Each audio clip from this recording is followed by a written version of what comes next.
হুমায়ুন কবির, গদ্দার হুমায়ুন কবির, যার লম্ফঝম্প দেখে কেউ কেউ হয়তো তাকে হনুমান বলে ভুল করেছিলেন, কিন্তু আজকে দেখা যাচ্ছে যে সে হনুমান নয়, সে একটা বেঈমান। মুসলমান মানে যাদের মুসাল্লাম ইমান থাকে, অর্থাৎ ইমান থাকে যাদের। কিন্তু এই গদ্দার গদ্দারি করলো তার নিজের সমর্থকদের সঙ্গে, নিজের জাতের সঙ্গে, নিজের ধর্মের সঙ্গে, নিজের দেশবাসীর সঙ্গে।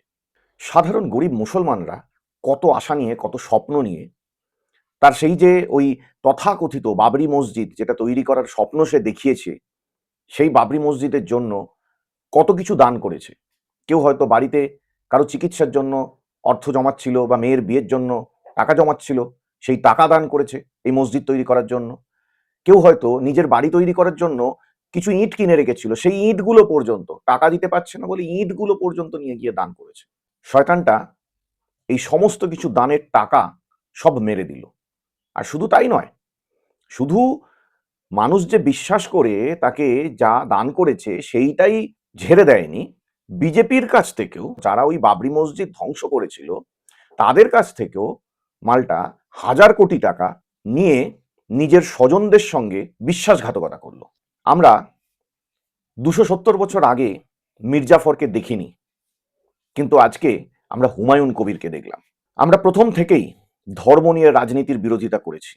রামের নামে বিজেপি রাজনীতি করে, রামের নামে আরএসএস রাজনীতি করে, হিন্দু ধর্ম, হিন্দুত্ববাদ নিয়ে তারা রাজনীতি করে, সেটারও যেমন বিরোধিতা করেছি, ঠিক তেমনই যারা আল্লাহর নাম নিয়ে রাজনীতি করে, তারা রাম মন্দির বানানোর স্বপ্ন দেখিয়ে ভোট কিনতে গেছে, এ বাবরি মসজিদ বানানোর স্বপ্ন দেখিয়ে ভোট কিনতে চাইছে।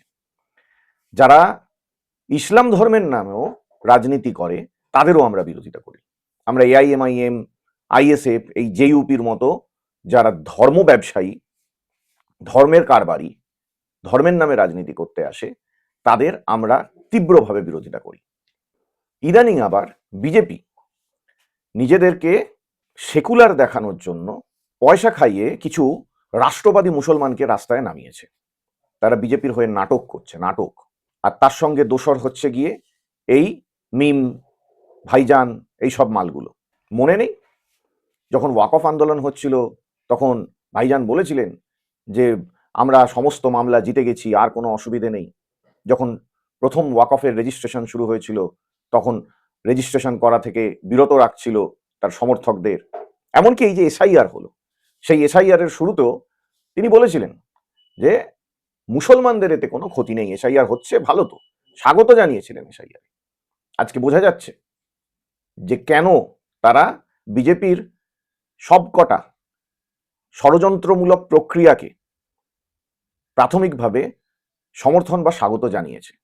সব হচ্ছে গিয়ে এদের এই এই ভেতরে ভেতরে সবার মুখ শোকাশুকি রয়েছে। আর এআইএমআইএম তারা আজকে বাংলায় রাজনীতি করতে আসছে, রাজনীতির হাওয়া গরম করতে আসছে। দেখা গেছে ভারতবর্ষে যে যে জায়গায় বিপদে পড়েছে প্রত্যেকটা জায়গায় তারা গিয়ে বিজেপি বিরোধী ভোট ব্যাংকটাকে ভেঙেছে। এরা প্রত্যেকে ধর্মের নামে ব্যবসা করে, সাধারণ মুসলমানদের, গরিব মুসলমানদের বোকা বানিয়ে তাদের মাথায় কাঁঠাল ভেঙে খেয়ে বিজেপির সুবিধে করে দেয়। আজকে হুমায়ুনের এই ভিডিও বেরিয়ে যাওয়ার পর এরাও এবার পিছু হাঁটছে, কিন্তু পিছু হটলে কি হবে? রাজ্যটাকে যখন অশান্ত করা হচ্ছিল তখন তো ঠিক পাশে দাঁড়িয়েছিলে নিজেদের রাজনৈতিক হিসেব বুঝে নেওয়ার জন্য। হুমায়ুন আবার বিজেপি নেতাদের নাম বলছে, কাদের সাথে সে সেটিং করেছে, কাদের কাছ থেকে পয়সা নিয়েছে। আসামের মুখ্যমন্ত্রী হিমন্ত বিশ্ব শর্মার নামও বলছে। কানাঘুষো শোনা যাচ্ছে এই আসামের মুখ্যমন্ত্রীর সঙ্গে সে নাকি ত্রিপুরায় না কোথায় গিয়ে দেখা করেছে, তারপর আবার সেখান থেকে বাংলাদেশেও গিয়েছিল। কেন গিয়েছিল? এই যে কালো টাকাগুলো সে পাচ্ছে বিজেপির কাছ থেকে, সেই টাকাগুলোর ঠিকানা লাগানোর জন্য। এই যে গরিব সাধারণ মুসলমানদের কাছ থেকে যে এত শত শত কোটি টাকা মসজিদের নাম করে তোলাবাজি করেছে, সেই টাকাগুলোর ঠিকানা লাগানোর জন্য। আজকে কেউ ওকে বিশ্বাস করে না, সাধারণ মানুষ বিশ্বাস করে না, সাধারণ মুসলমানরা বিশ্বাস করে না, এমনকি যারা ওর পূর্ববর্তী সমর্থক ছিল তারাও আর বিশ্বাস করে না। ও তো প্রথম দিন থেকেই গদ্দারি করেছে। একসময় কংগ্রেসে ছিল, তারপর বিজেপির হয়ে ভোটে দাঁড়িয়েছিল। যে বিজেপি আজকে ও বাবরি মসজিদের নাম করে ব্যবসা করতে চাইছে ধর্মের, রাজনীতির, যে বিজেপি এই বাবরি মসজিদ ধ্বংস করেছিল সেই বিজেপির হয়ে ভোটে দাঁড়িয়েছিল, তারপরও তৃণমূল করলো, মন্ত্রী হলো, তারপর আবার গিয়ে কি না জেইউপি জনতা উন্নয়ন পার্টি করলো। শুধু তাই নয়, এই বাবরি মসজিদ নিয়েও প্রথম দিন থেকে ও মানুষের সঙ্গে গদ্দারি করে গেছে। যেদিন ওই ভিত্তিপ্রস্তর স্থাপন হলো সেই দিন কয়েকজন ভুয়ো ধর্মগুরুকে ধরে আনলো, বলল মক্কা শরীফ থেকে তাদেরকে আনা হয়েছে। এবার ব্যাটার মুখোশ খুলে গেছে, আর কেউ ওকে বিশ্বাস করছে না। মুসলমানরা তো নয়, এমনকি ওর সমর্থকরাও ওর কাছ থেকে জবাব চাইবে এই শান্ত বাংলাকে অশান্ত করার চক্রান্ত করার জন্য বিজেপির সঙ্গে হাত মিলিয়ে। হিন্দুত্ববাদী আরএসএস এর কর সেবকদের তো সেটা কর্মসূচিই ছিল যে ওই বাবরি মসজিদটা ভেঙে সেখানে রাম মন্দির তৈরি করা, তাই তারা ভেঙেছিল।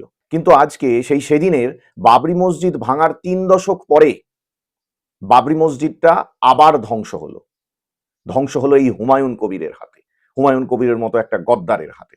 মুসলমান হয়েও হুমায়ুন কবির শুধু এই বাবরি মসজিদের যে আশা, যে স্বপ্ন সে দেখিয়েছিল সেইটাকেই শুধু সে ধ্বংস করলো না, ধ্বংস করলো বাংলার সাধারণ মুসলমানের, সাধারণ সমর্থকদের, তার আশা, ভরসা, বিশ্বাস সবকিছু ধ্বংস করলো। ও একটা মুসলমান, ও একটা মুনাফেক। ওকে শুধু গদ্দার বলবো না, ও একটা মুনাফেক। আবার বলছে নাকি ভিডিওটা ফেক, এআই। চ্যালেঞ্জ জানাচ্ছি শয়তান, যদি হিম্মত থাকে তো সেটা প্রমাণ কর, যদি না পারিস ততক্ষণ পর্যন্ত আবারও বলছি, তুই একটা গদ্দার, তুই একটা জালিম, তুই একটা মুনাফেক।